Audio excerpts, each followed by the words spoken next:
How you doing, Patrick? Guys, today we have a great guest on the show, Patrick Livingston out of Dallas, Texas. And the reason why this is going to be a great episode, if you're driving around in your car or you came across this on YouTube, is because of this. It is rare that you get the chance to talk to an appraiser. He's been appraising for a very long time, so I'm sure he's got a lot of good information for us today, because I know as new investors in the market, a lot of times you don't understand how the appraisal process works. But the appraisers and the lenders rule the real estate world. Unless we play by their rules, we can't get that house sold, because it's not often that the buyer has cash to bring to the table. So I'm going to let Patrick introduce himself to you a little bit, and then we're going to go in. We polled our audience and found the top 10 most commonly asked questions for investors that an appraiser would commonly answer. So go ahead and kind of tell them a little bit about yourself, Patrick, and then we'll get into these questions. Hopefully you can help some of our listeners. Sure. Thanks, Connor. My name is Patrick Livingston. I'm a certified appraiser in Dallas, Texas. I've been appraising since 2002. Currently, I'm an analyst at Fannie Mae and was an independent fee appraiser in the field my whole career. So I've pretty much seen it all through the rise and fall of the real estate market, and now on the rise again. And happy to be here. Okay, so I know that there's been a little bit change in the appraisal process. So I actually was not really in real estate before the last crash, but what I understand was you could go and actually pick your appraiser, right? And now it's ordered, bank ordered. So the problem was, you can see the problem in that is because if you can pick your appraiser and say the appraisal value should be $300,000 really, and it comes back at $350,000, and there's deals being worked off the side. I'm sure there was a lot of stuff going on that behind the scenes with a lot of investors and appraisers that they wanted to put into that. So now when you go to the bank and you're selling your rehab properties, they're going to have a appraiser that's independent of you, that was kind of chosen through it's not a lottery, but they kind of go through a different type of selection process, how they hire y'all, right? Can you kind of explain exactly how do they do that? Sure. After 2008, the Dodd-Frank Act was put in place by Congress. And what that did was create a mandatory rule for appraisal management companies. And basically what they are is a buffer between the appraiser and the lender. So the lender has no selection preference of the appraiser. They send the order to the appraisal management company, and they, with no impartiality, hire the appraiser or contract the appraiser for the assignment. So they kind of manage the entire process versus in the past where the loan officer would request the appraisal himself or herself. Which is smart, because that's going to keep us from getting in trouble again. Because say I knew an appraiser was my good lifelong friend, and I'm like, hey, this house is really only worth $300, but make it $350, and I'll give you, a little bit under the table. And so I'm sure there's a lot of that stuff going on. Okay, here's the first question I commonly get asked, because we have a wide range of investors on this channel, right? So we have people that have never done a deal up to people who have done thousands of deals. And most commonly asked question by a new investor is, what's the difference between an inspection and an appraisal? I know that seems like common sense, but to a lot of people new in the business, it's something that they really have sincere questions about. And hopefully you can kind of point out the difference between the two right now. Sure. An appraisal is basically done to determine a market value, and they're going to look at comparables in your neighborhood. They're going to look at the overall quality and condition of the subject property, and they're going to take measurements. And when they're at the home itself, they're going to take pictures. They're going to just overall make a determination of where the property is in relation to the comparables that have sold, close by and hopefully recently. With an inspection, what they're doing is checking out the overall habitability of the subject property, where they're looking at the mechanicals of the home, the overall safety of the home, the electrical features of the home. They're going to look at the roof, the foundation, and they're going to give you an overall, green light or red light as far as if this home is considered safe and habitable. So that's the biggest difference. An inspector is going to determine habitability, and an appraiser is going to determine market value.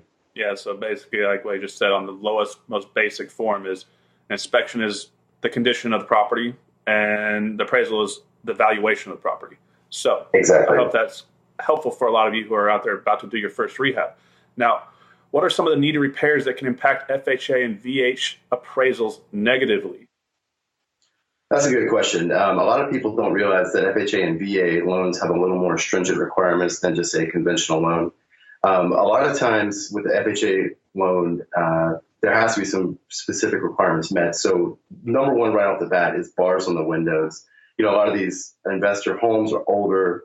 and maybe a not so great area. So, an older security method would be bars on the windows. If there's not a safety latch that's accessible from the inside, that could kill the whole deal.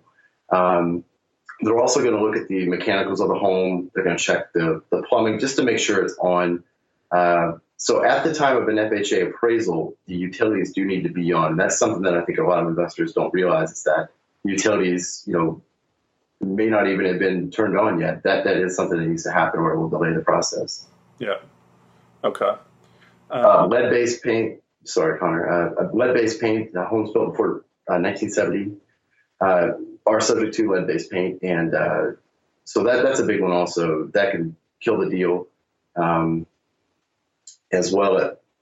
Yeah. Go ahead. I'm so sorry. I've seen commonly, like, a lot of new investors, they're really worried about lead-based paint, and it doesn't seem to be as big a problem when you get into the business, because many times, first of all, the properties don't have lead-based paint, a lot of them, or they've already been painted over sometime in the past.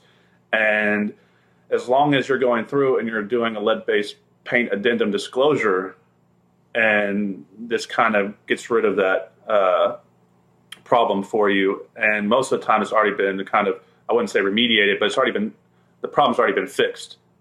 So have you ever even really seen a big problem with this, or actually, you're doing a lot of houses and going to them all the time. Have you ever really come into this where it's actually inhibited or stopped a deal from going through, or really caused a big problem for investors? I have seen it stop a deal before in a case where there was a lot of flaking. And that's typically what they're looking for. If it's not flaking, it's typically not going to, kill the deal. But if it is, that is something that needs to be kind of scraped off and taken care of. Yeah. So, like, if you ever seen that, what's that movie, Tommy Boy, with Chris Farley, and they're like talking about he ate the paint chips when he was young. Yeah. So if your paint's flaking, that's the best determinant if you have lead-based paint. So if you go by like the window sills and there's little flakes coming off, or it's down underneath the window on the carpet, you may have a problem. But I wouldn't worry too much about it. It's never stopped us from selling a house, and there's ways, you just have to go in it and fix the problem if you have that problem. What are some of the steps to avoid from having the result of an underappraised home? That's a good question. I think it all starts with pricing to begin with. Which can be hard, especially in a hot market like Dallas-Fort Worth. Yep. There's a shortage of supply a lot of times in an area. And when you're pricing the home to sell, most of the time a realtor would use a price per square foot basis to, kind of come up with their value and put it up to the market. And that's what a realtor for a buyer would look at as well, is to make sure that the home is aligned with price per square foot. So pricing on the front end is the most important, I would say. If you know that your comps are, super far away in separate neighborhoods and they're superior, it may have a hard time appraising for the purchase price. So I would say when you're doing your research on pricing your home, look in the subject neighborhood first and then expand out from there. And you want to try to find the most recent, similar, and proximate sales available. And that's in regard to age, quality, condition, gross living area. And if they're in the subject neighborhood, that's always, the best, because that's what an appraiser is going to use first. Yeah. So, like, okay, let me ask you something just off the top of my head that I'm just thinking about right now. So, sure. Comping properties is a big problem for new investors, and it's also a scary problem for them, because what happens if they don't make the right evaluation on property? They buy that house and then they take a big hit on it. So, if you have sufficient comps within a subdivision, say there's 15 comps that sold there and there's 5 or 6 really good comps, are you ever going to go outside that subdivision to look at a comp 2 streets over, as long as it's comparable? But like, say, so if there's we'll probably get into this in a little bit. A lot of times investors, believe it or not, don't agree with the appraisal. Like, go figure. And they're saying, well, I want to use this comp over here, like 2 miles away, right? Or even just a half a mile away in this other neighborhood. But are you only going to, is the only time you go outside the subdivision to pull comps is when there's no comps in the subdivision? Or if there's sufficient amount there, is that strictly what you're staying on to use the valuation of the property? Typically, yes. You'll try to stay in the subdivision, by all means. But if there's no recent sales in the subdivision, that can also paint an accurate picture. Say if you've got a neighborhood where there hasn't been a sale in a year, you may have to go outside of the subdivision just to capture current market activity. Also, an appraiser has to bracket the features of the subject property. So let's say, for example, if your home is larger than typical for the neighborhood by means of an addition or otherwise, if it's just larger and there hasn't been any sales in the neighborhood that have sold that bracket the square footage. And what I mean by bracket is, let's say the subject property is 1,200 square feet. You're going to need, as an appraiser, a home that's below 1,200 square feet and above 1,200 square feet. So somewhere in there, you want to try to sandwich the subject property to come up with a nice, appropriate value. So you do have to travel outside if there's a lack of available data. To answer your question directly, if there are sufficient comps in the subdivision, typically the appraiser won't leave unless there's an extenuating circumstance that kind of warrants it. So if there's a bunch of comps in that subdivision, don't think you're going to get lucky and that they're going to say, okay, well, this nicer subdivision over here backing up to the golf course, or they're going to pull these comps from it. They're going to go with the most like kind that they can appraise or that they can compare those properties to. So a lot of times new investors come up to me and they want to know kind of like, once they've done improvements to the house, do you tell this to the appraiser or do you point this out? Do you leave a list of improvements on the table as they come in, or do you just kind of stay out of their way? Or as your side stepping in, does it annoy you when an investor comes up to you and says, well, we did this, this, this, and this, and they're trying to point out? Because I know a new investor thinks that's going to help point out and that maybe you see we put more value in the house and it gives us a better result. But how do you look at that when an investor comes up and tries to kind of do that type of thing to you? It is really helpful if it's done in the right way. And making a list is one of the best things you can do because, the appraiser is not a home inspector. They're, looking at visible areas of the home. So, they may not get into the actual, inside of the furnace to know that it was recently updated or new hot water heater. So letting them know that what you've done is important. You can make a cost analysis and just a breakdown basically of the cost of the items and what you've done since you owned it. So that is a really, really good strategy to use for an investor, just to supply a list of improvements that have been done to the home. And we're all on the same page as far as trying to get these things valued correctly. And a seasoned investor will make a contribution to the community, not just put it into a situation where the home is over improved for the neighborhood, which is a big issue. So one of the biggest things I think would be to make a list. Another thing you can do is be there during the inspection, just to communicate and talk about what your experience with the home has been and with the neighborhood, because you're there. It's your baby until you sell it, and the appraiser is usually done his due diligence before it gets there. But having a second set of eyes for the neighborhood and for the home itself is always helpful. Okay, that's a great answer. It's an interesting answer to me because I kind of thought you were going to say the opposite. No, they annoy me when they're there because I've always been like, do I go to my properties when they're getting appraised? And so kind of the way you got to look at a whole real estate transaction from the beginning, from the homeowner to the banks and the lenders to the appraisers to the inspectors to the investor. The inspector and the appraiser are the only ones that get paid during the whole process that don't have an incentive for the deal to go through. So the buyer wants it to go through, the seller wants it to go through, the lender wants it to go through, the agent wants it to go through, and the investor definitely wants it to go through. And so a lot of times investors kind of see the appraisers and the inspectors as kind of on the opposite team. And that's an interesting answer that you said that you welcome them to come and kind of show, because especially I'd point out things like if you've rewired the whole house, right, or done things like that aren't really visible to the eye, that are expensive updates, you want to put your receipts. So what we do is if we've done foundation work or major electrical rewiring, we want to point out that, hey, look, we just dropped a lot of money in this house, and this house is ready to go for the next X amount of years, and it's not the same as these other 1960, 70 houses over here. This one's updated here in a way that these others aren't. So that's a great answer. Right. Okay, this is probably a really common question I get. Why is there a difference between what my realtor is telling me my house is worth and what the appraiser is telling me what the house is worth? Okay, that's a good question. And it comes up probably every other, appraisal, especially in this market, because anticipation for where things are going to be and where they are now is it can be very different sometimes. And a realtor typically looks at comparables from a large sample, maybe not just the subdivision itself, but the community. And they will take an average of a price per square foot and use that to value the property and price it for the sale. An appraiser looks at retrospectively what has happened. So we're looking at closed sales as well as pending sales to kind of determine where the value is for the home. A good appraiser will look at the days in the market to kind of determine the acceptance of the value and if it is accepted by the market. So a low days in the market would indicate that it's probably priced a little low and it's a very desirable hot market or a good neighborhood. If there's an extended period of days in the market, say above 6 months, then the appraiser knows, hey, this property was either priced too high or the property could be an anomaly, which is, rare. But typically it's been priced too high or the market is just a little bit slow.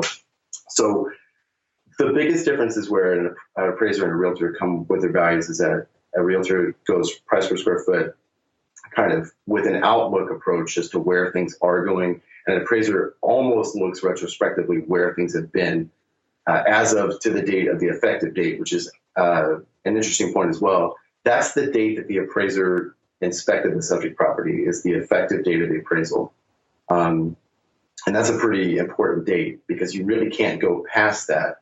If there's, let's say you had your home appraised on a Monday, for $120,000, that's what the neighborhood supported. But on Thursday, a home closed on the same street that was 140. We can't use that comparable because it's after the effective date. So there's a little bit of strategy with pricing your home and kind of looking at the overall picture of the market.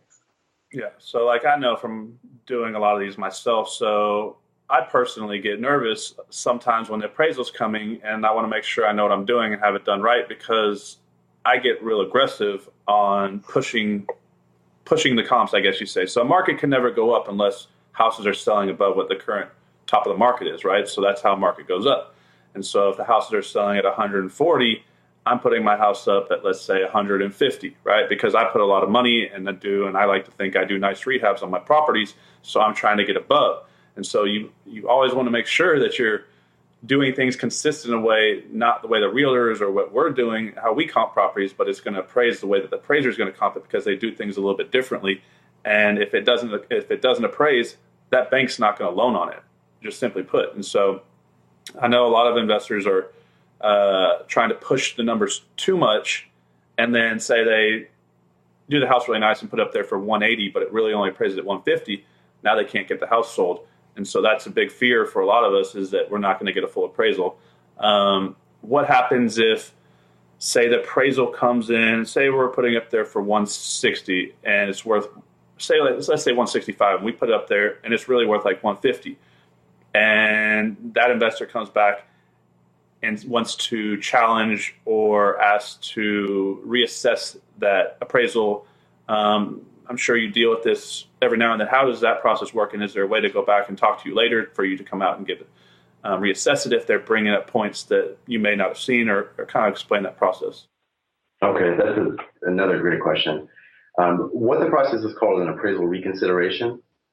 And when the assignment is placed with the appraiser, there's a confidentiality agreement that comes along with the appraisal that we're not to discuss the actual results of the appraisal with anyone except the client. And that includes the borrower, the realtor, and the seller. There's virtually no one other than the lender, which is the client, that we can discuss the appraisal with. So this is kind of a slippery slope when you do have an appraisal that you think, the appraiser maybe missed something or could take a second look at data that could influence his opinion. So the best course of action on that is to put together a really good sample of data or information that you feel is worthy for the appraiser to look at and supply it to the lender. And that way the lender can provide it to the appraiser because they're the kind of go-between, all parties in the transaction. And just like you said, there's a lot of motivated parties.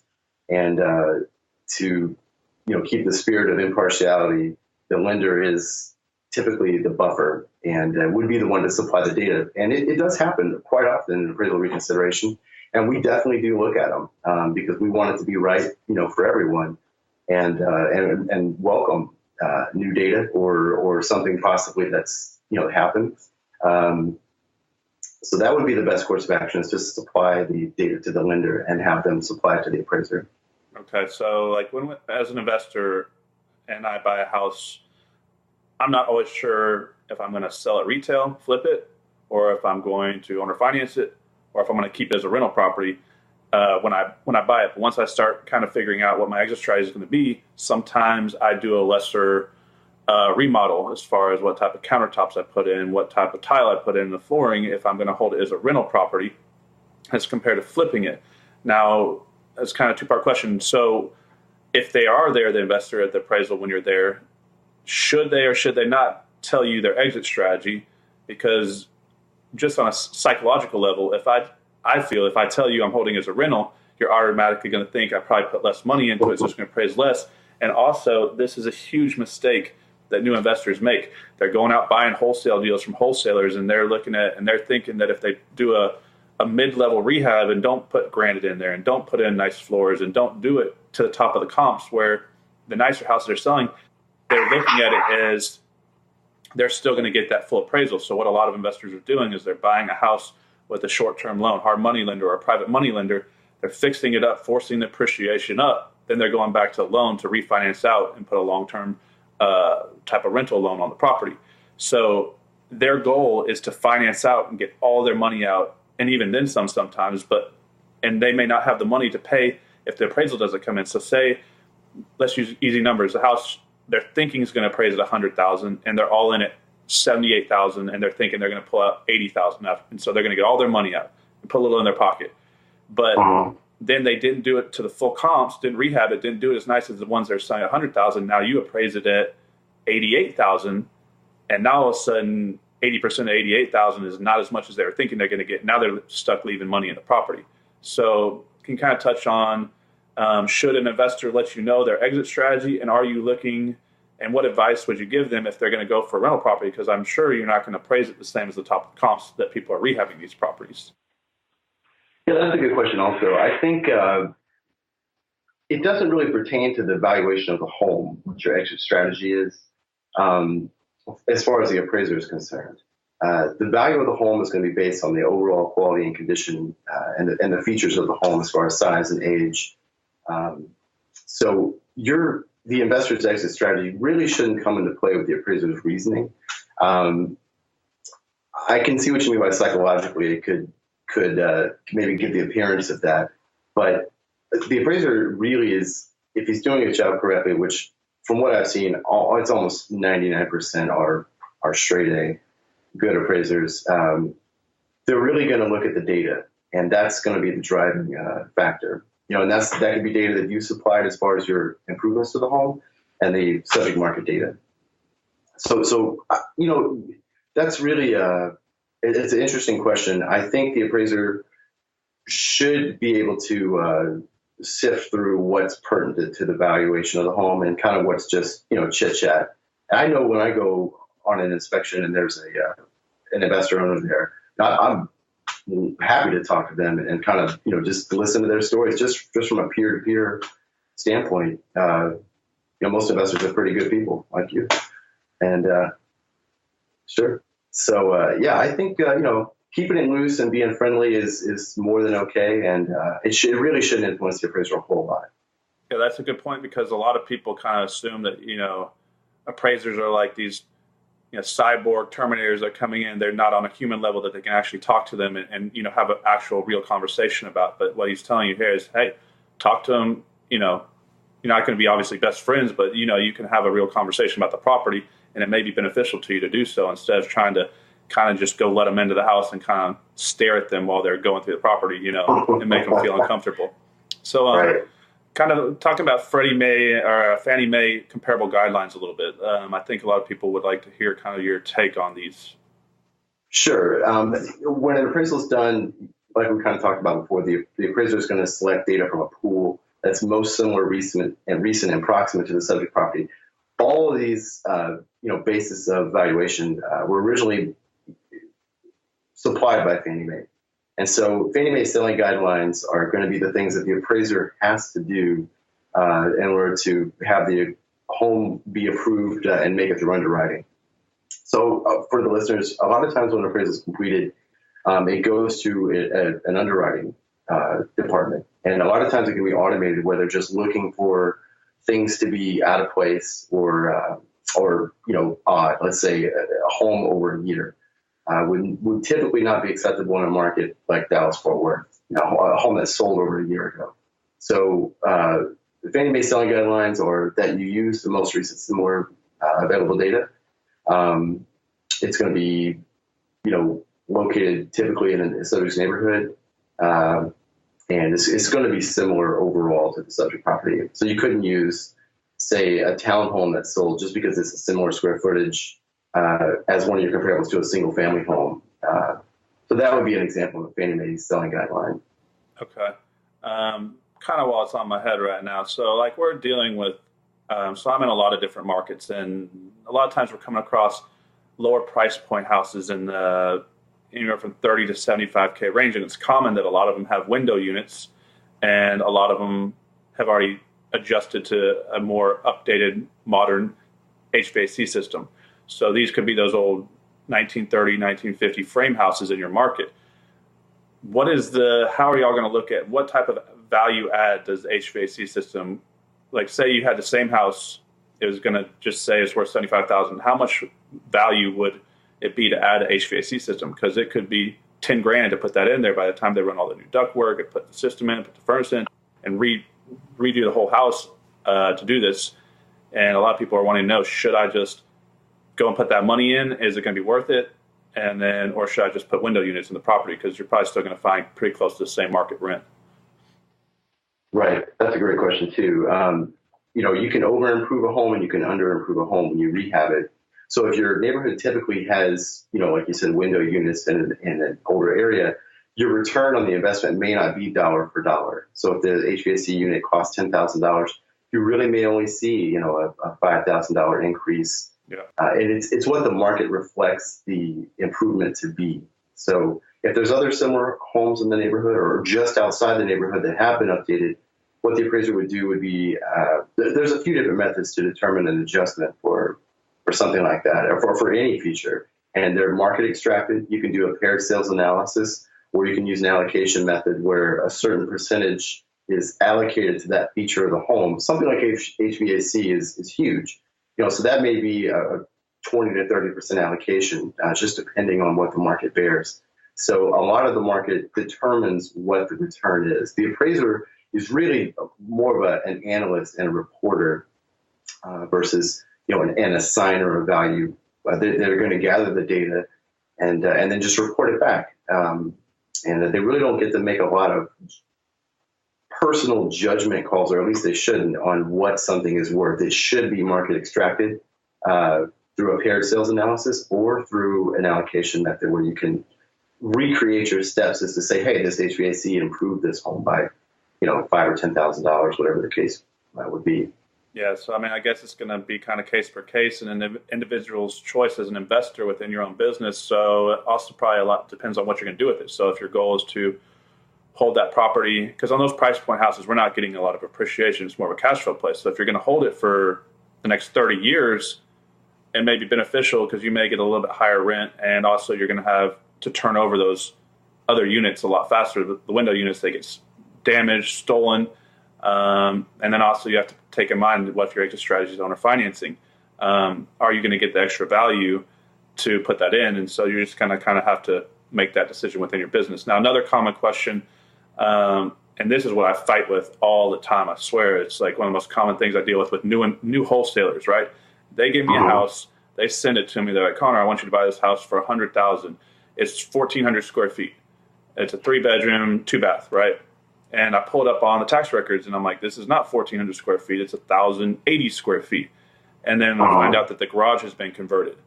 And they want to tell me that no, now it's worth, the top of the market comps per square foot by 1,400 square feet, because most investors are using price per square foot evaluation, which is a little different than what an appraiser is using.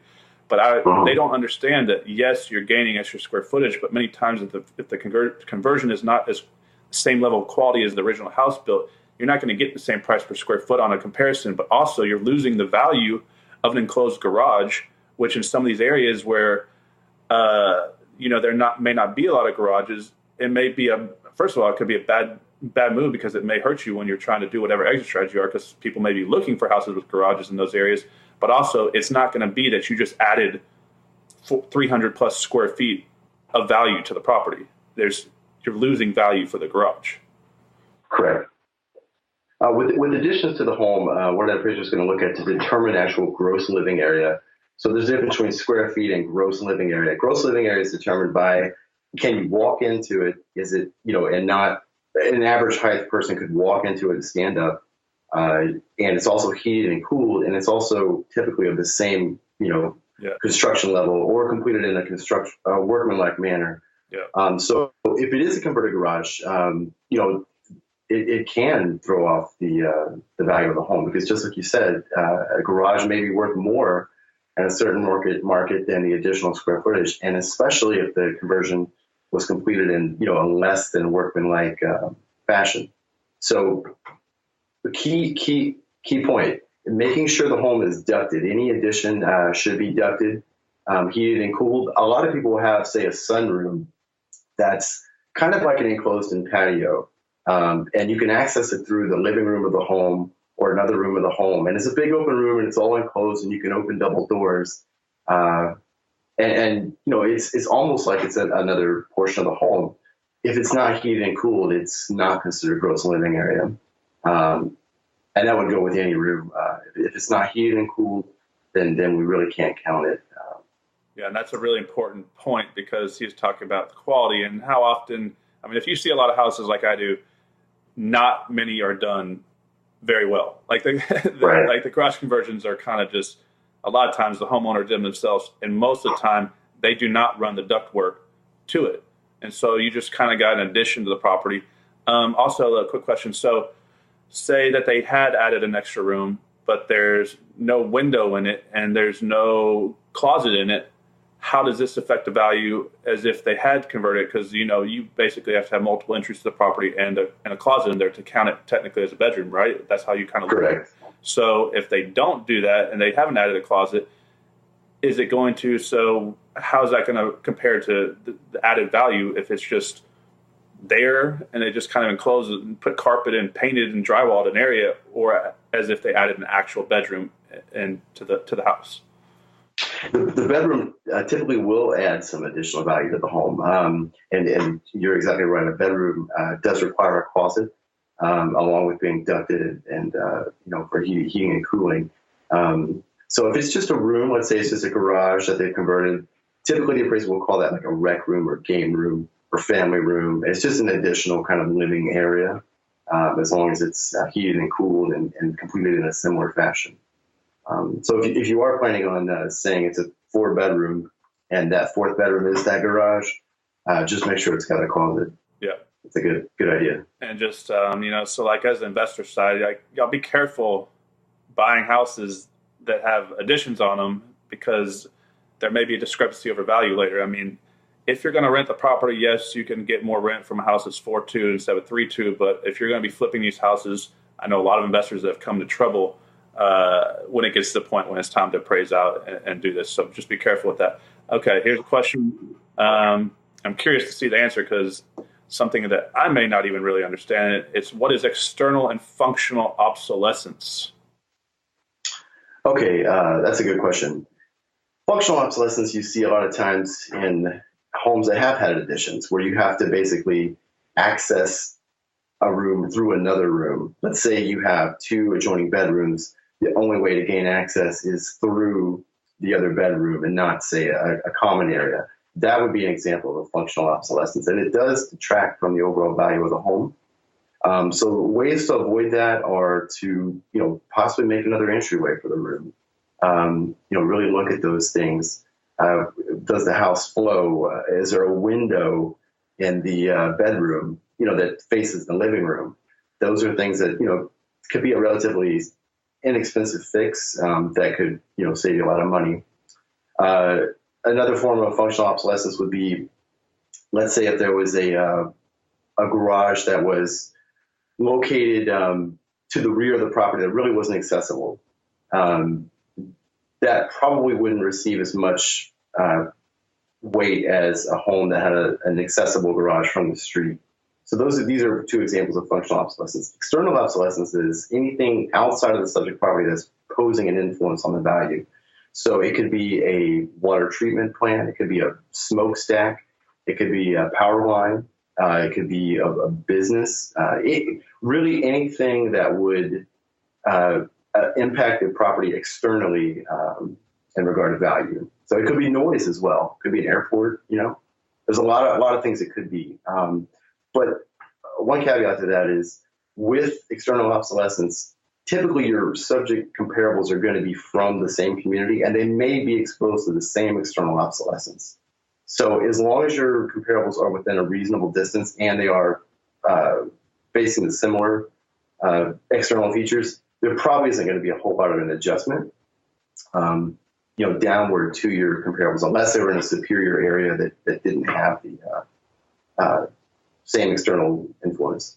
Okay, so I'm going to be a little selfish here and go over a couple of the houses that one I actually own right now and then one that I actually just turned down buying. So I actually have a house right now, and the house is nice. It's probably the nicest house in the neighborhood. We put like 40 grand in it and maybe even over rehab it for the area. And partly why I made this decision was because it does back up to a bigger road. Not like a real big road, but a bigger road. But it does have probably a 12-foot big brick privacy fence. How is that? Am I going to be looking at a lesser appraisal? Can I still get top of the market comps for this, or kind of how would that affect the value? I mean, it does have a privacy fence. It's not just open to the street, and it does block a lot of noise. You can't see the street. But you can hear it when it's real busy. But it's not that bad. But yeah. So right. Well, it may not detract from the value. If the appraiser finds a comparable that has a similar view, and it's bracketed, and it doesn't seem to impact the value, then there really won't be an adjustment. It could just be something that's noted by the appraiser, like say it backs to an arterial road. It may not necessarily impact the value. If there was a lot of noise coming from it and it was something that a buyer would be turned off by, the appraiser would have to consider that. But the appraiser will have to bracket that feature to determine whether or not that is a detrimental feature. And put a dollar amount on the adjustment. So, like, if you're backing up to a strip club, I'm sure that's going to be detrimental to it depends on who you are. Yeah. But yes. Yes. See, that's why we have the good guests on here, because it depends on who you are. If you find the right buyer, they may pay cash over price to be in that location. So don't always count everything out. Okay, another one. So it's kind of the same situation, and I got a little cold feet. It was right there, where a lot of investors are, where they go back and forth. Yeah, I'm going to go for it, pull the trigger. No, it's not worth it. So this backed up to a commercial strip. So like literally the back fence, you could see from the backyard. It backed up to like a big commercial building, kind of like a thrift store type of shop. And then there's, local fast food restaurants in it. But it's in like a really hot area in Irving, and it's literally walking distance to Irving Mall. Like if the house was like three houses in, I would pull the trigger automatically. But you can see this huge building just like right there, and you're just kind of like, yeah, just someone's going to pay me full value when they wake up every morning with their coffee and go in the backyard and see a giant thrift shop as the first view that they have. How does that kind of affect? Is that something that investors, if they're looking at a deal right now, because there's probably people on this call right now that have situations like this where like do I pull the trigger or not? And kind of give them a little advice on what they can expect when that happens. Sure. I would say just allocate for it. Just make sure you budget that in, that there could be an influence from that. If it does have a negative view, be it commercial, definitely consider that, because that could, substantially impact your appraisal. If it's a hot market where there's very, limited supply, it may not carry as much weight. If there's a lot of homes to choose from in the neighborhood that maybe have a traditional view, residential view, or maybe a pond or something, that's where you would see more of an impact. But in markets like DFW, honestly, right now it's pretty hot, and updated homes are kind of hard to come by in these older areas like Irving. So it may just be a lack of supply that could negate the negative features of that commercial view. Okay, so one of the things that I was evaluating when I did it, I was going to put like a huge privacy fence up, build a real big one, but it wasn't going to be cheap, thousands and thousands of dollars. Would it have been worth it to put that type of money in to build like a 14, 16-foot privacy fence to kind of block it out, or would I be spending more money on the fence than the loss of value on the appraisal? Sure. Very, very, very well could have spent more than the influence of this offense would pose. Sure. If it's over improved for the neighborhood, if it's too much for the neighborhood, if it looks like something that would come in, say, a higher end community, and you're working in a lower end community as far as value goes, you definitely could be negative with the return on that fence. Okay. So I hope everybody that's got one of these situations right now just took that advice, because I could have easily spent, because the way that the fence backed up to the city property and with the electrical lines, it could have been like an $8,000 or $9,000 fence to put up, and that's not cheap. And there had also been a lot of issues having to permit it and get it done, and it ended up being such a pain that I walked away from the deal. But that played a big part in it. Okay, what are some of the tips to make sure my addition is counted as GLA? And what is GLA for everybody, so they can kind of understand? Sure. GLA is just an acronym for gross living area. Things to make sure that your addition is counted is that it's completed in a manner similar to the rest of the home. Yeah. So if it's, if you've got a brick frame home, don't just go in there with cinder block. It's probably not going to cut it. Make sure it's ducted. And if at all possible, make sure it's of a similar grade, like you don't have to step down into it. That's something that appraisers look at, because it does seem to impact the the overall acceptance of the room and the flow of the property. So number one, just make sure it's ducted. Biggest thing right there. Make sure it's completed in a manner similar to the remaining parts of the home. And, if at all possible, make sure it's a level grade. And that's interesting. Yeah, that's interesting that you brought that up, because I just had a guest on our show, Steve Labus, Elvis Buys Houses. You actually know Steve, Elvis, and he has the king. Yeah, he thinks he is. I don't know. No, Steve's great. Steve, and he's also someone that we all want to be like. But here's a situation: he had someone, we can't say the name. It is a famous celebrity that decided after their career that, hey, I'm going to jump into flipping houses, because on HGTV it looks great. They're making all this money. And they got in and they had a house, and it was a really nice house. And he said they actually did a really, really good job rehabbing it. But the problem was they had converted the garage above the garage, and they did that. It was a weird layout where they had to walk down like 3 or 4 steps to get into the master bath. And it's caused a huge problem selling the property, even though the house was great, except for this one problem. But it keeps being the repeated complaint from people looking to buy the property. And so it's interesting that you brought that up. And so they contacted Steve asking him to come bail them out. And they originally put the house up for $450,000, and then they dropped it down to like $400,000. And then they asked him to just take it off their hands at $330,000, knowing they're going to take a wash on it, or take a bath on it. They're going to lose quite a bit of money on it, from what I understand. But also another thing that I've run into personally in my business early on flipping houses was everybody gets so consumed with just the numbers. Oh, well, the comps say this, my house is going to sell this.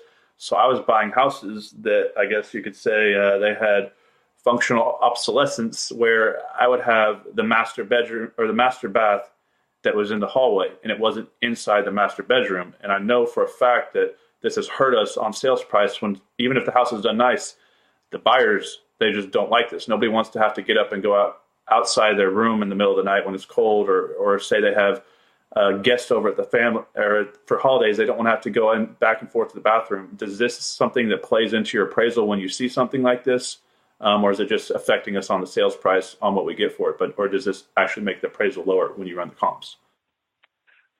It really depends on the level of functional obsolescence. Something like a bathroom in the hall, like a master bath. If it's an older home, typically that's a little more common. If it's a newer home, absolutely. That would be definitely a factor that would negatively impact the home. But in older home, 1950s, 1960s, when there was usually like one bathroom, that's a little more common.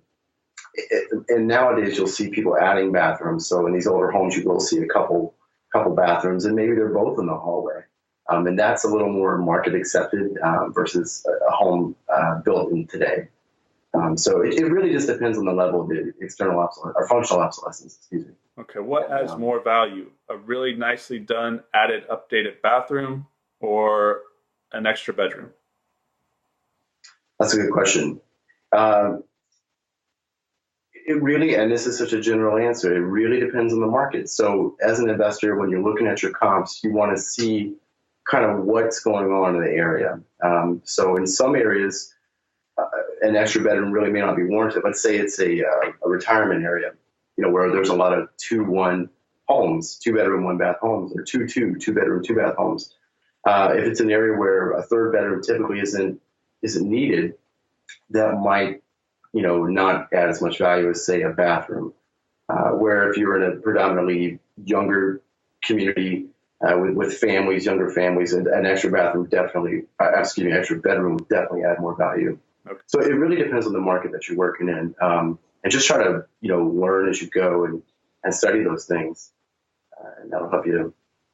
Okay. Let's move to the outside of the house, right? So a lot of people put a lot of money on the inside, but we got major factors on the outside. So let's just take curb appeal. Now, this has affected a lot of people because they spend a bunch of money on the inside and they get over budget, and then they kind of get to the end of the project, right? And then they're like, well, I don't want to go spend that money doing the yard work or fixing a deck or even just simply getting the yard nice or cutting some trees down. How much does the outside yard work and aesthetics and everything play into y'all's appraisal, or are y'all looking at just mainly the inside and the finish out and the materials used on the inside? Sure, that's a good question. As far as selling the home, curb appeal wins. Valuing the home, the appraiser is looking at things that are permanently affixed or permanently attached. And there's a little test that we'll go through to determine. So landscaping, if it's permanent, if there's things that are actually built in, say fountains, or this is a pretty extravagant feature, or enclosed patios, porches that have been extended, things that are permanent is what an appraiser is going to look at. If it's some plants and bushes, it looks pretty, but it really may not add to the overall condition of the property and the overall value of the property. So things that are permanent are what the appraiser is looking for. So if it's a permanently affixed fire pit, with gas running to it, if it's a built-in outdoor kitchen on a patio, let's say there's a grill and a sink, those are the kind of things that an appraiser is looking for. If there's a cabana around the pool that's permanently attached, or just a cabana period in the backyard. And on that note with pools, above ground pools are considered personal property and not part of the home, and so they're not valued. And that could be even the case if there's a deck built onto the above ground pool that attaches to the subject property. The appraiser may consider the deck, but we just can't count that pool because it's, anyone could take it. It's considered personal property. Yeah. So, okay. Give me just 1 second here. I need to plug my computer in. I don't want us to cut off and lose this conversation because we got just 2 more questions left for everybody here real quick. All right. I wanted to touch on the last thing. So I had a house, right? So I didn't want to have to cut off and not lose all this for you because it's great information for everybody at home. So I had a house, right, that we're flipping, and the brick was probably the ugliest brick that you've ever seen. It looked like tuna fish, and it was that old clay brick, and it was like sharp to touch, and all the other houses were, it was bad. And I was scared because the house was nice, had a great layout.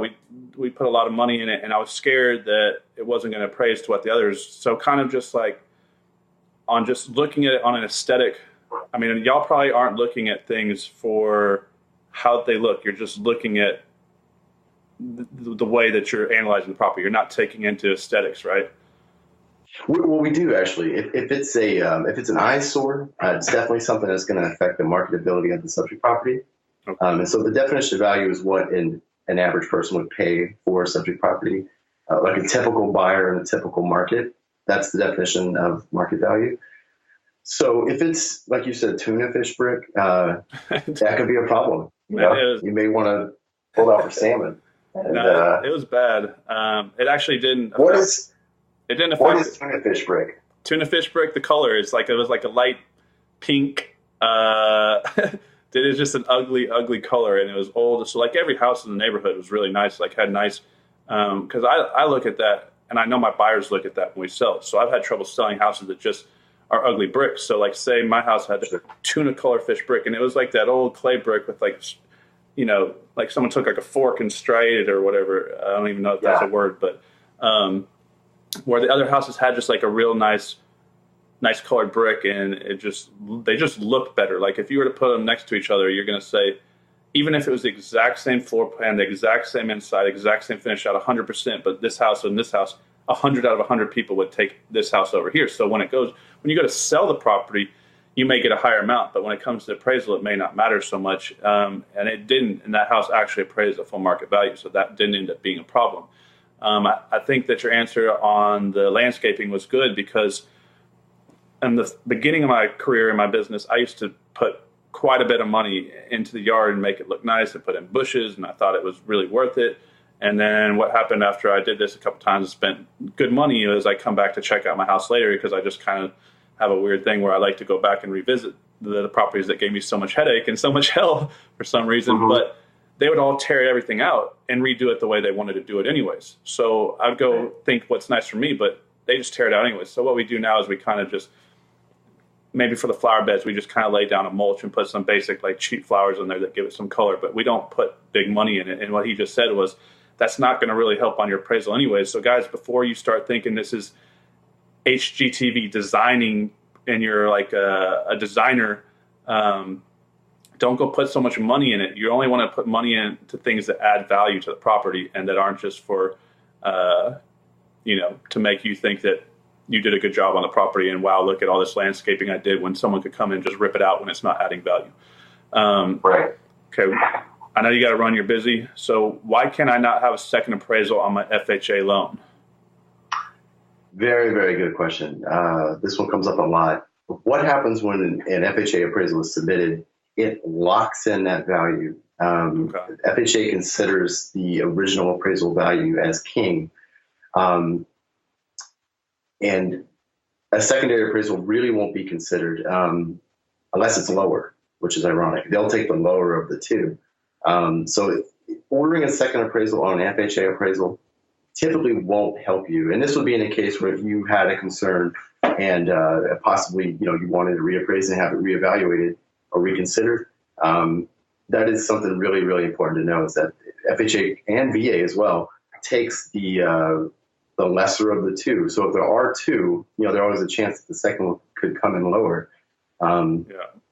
So that's a really important thing to know. You really are kind of locked in with FHA or VA once the initial appraisal is done. Okay. This is the last question I got for you. I know you need to get back to what you're doing, but Sure. We touched on this a little bit earlier.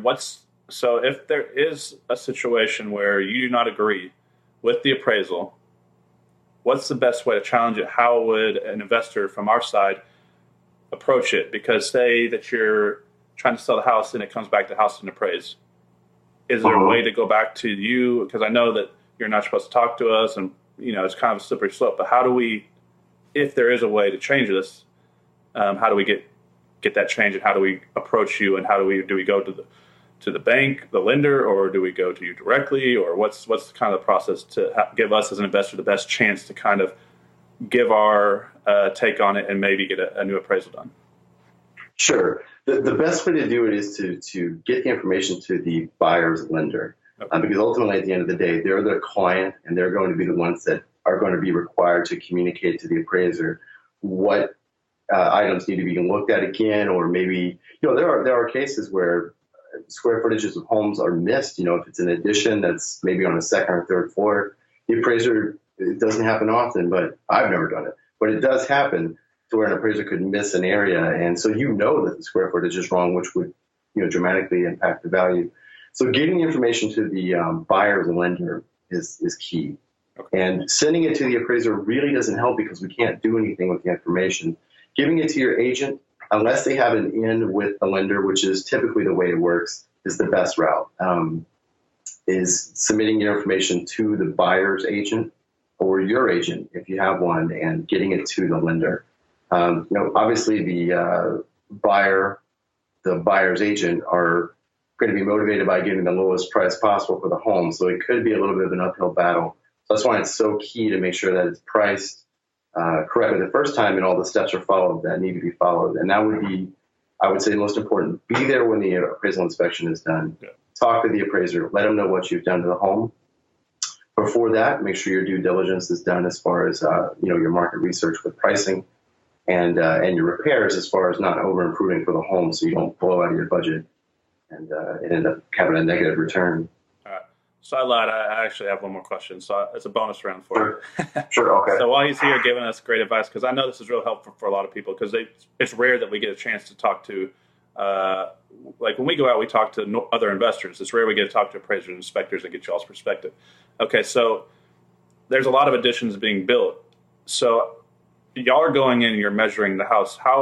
Explain to y'all how y'all measure the house, because a lot of times great opportunities to us as investors are when we're already getting a decent deal, but then there's an extra 300 square feet that's not on the tax records. And, we use just a little laser measurer that y'all mostly commonly see that you can get over at Home Depot or Lowe's to measure the rooms. But are you measuring it from the inside wall to inside wall, or are y'all measuring it from the exterior of the outside of the brick? Because, there's a gap in there between where the painted wall is and the actual outside of the wall. And, when you do the volume of the room, that could add quite a bit more space. Like how are y'all measuring it? And kind of explain to y'all how y'all go, or explain to everybody how you go about measuring the property. Sure. Usually the appraiser will use, like you said, a laser and a measuring tape wheel. And they'll do it from the outside of the home on a first level. Like let's say it's just a single story ranch. The home will be measured from the outside, and they'll just go from point to point and measure it for what it is. A second floor is usually just because you can't float or fly, you have to measure from the inside, and you'll add 6 inches for the walls, for the interior walls, as you go. So and so on up to the third or fourth floor even. So that's how square footage is measured. It is measured from the outside, and any area that's heated and cooled and configured in a workmanlike manner is considered part of the gross living area. So all the people that were doing what I did when I was originally starting out, which was literally measure every room by room and go into the closet and measure every little wall, and he's not doing that. He's measuring the outside of the property, which is takes a lot less time, is a lot easier, and is probably a lot more accurate. Last question. Heights of the ceilings. So the same house with the same finish outs in a house that's 8-foot ceilings versus 12-foot ceilings, it's going to appraise for a higher value with higher ceilings, right? Or is that going to play any effect in the valuation of the property? It's going to be based on the comparables. So if in your community or in your neighborhood, if 8-foot ceilings are common and you're a 10 or 12, sure, it definitely could add some value. You're going to have to bracket that and prove it that it does add some value. The appraiser, will have to prove that. But it certainly does have more appeal, and it is something to consider. And something else to bring up, you talked about additions. When the appraiser does his research, he does it before he comes to the property. So typically how the process works is the order will come in, the appraiser will call the agent to schedule it. And so they'll usually call the selling agent. Or if the investor is representing himself, that will be the contact information for the access to the property. Usually what happens is the appraiser will kind of interview either the selling agent or the seller himself to kind of get the information on the property. That would be the key time to tell the appraiser about any upgrades you've done, any additions you've done to the home. Just make yourself available to talk to the appraiser before he comes out, because on tax rolls, the square footage of the home or the gross living area of the home may not be accurate. There could have been an addition made 20 years ago that was never recorded. That's not on taxes. The appraiser is going to base his data that he selects to take with him on that tax data. So a good appraiser will kind of interview the seller or the selling agent to kind of find out, hey, have there been any additions made? Have there been any updates to the property? Has the garage been converted, et cetera? that would be a really good time to talk about that, because if not, the appraiser is going to come out with, his comparable data set that he's going to use while he's there, based around an incorrect gross living area. So that's a really, really kind of little part two to that question. Really good one. All right, man, that was awesome. I think we answered a lot of questions for a lot of people, and you explained a lot of stuff for these new investors and experienced investors, and actually a lot of questions personally answered for me. So I appreciate you coming on to the Investor Army podcast. If people want to get in touch with you and they have their own questions for you, or I know you're actually an investor yourself and they want to talk to you about potentially working together, how do people get a hold of you, Patrick? Sure. Well, the name of my business is Snipper Residential Appraisal, and our motto is accuracy is our business. My email address is snipperappraisal@gmail.com, and my phone number is 214-995-3093, and I'll be happy to answer any questions you have. Awesome. That was fantastic. You did a great job, and you helped us out a lot here. I'm sure our listeners got a lot of questions answered, and I'm going to go ahead and put a link and contact information for you below here, so people that are watching this on our channel can get a hold of you later, and I'll let you get back to your busy day, and I appreciate you coming on the Investor Army podcast. Sure. Thanks, Connor. All right. Thank you. Have a good day. Sure, man. You too, bye.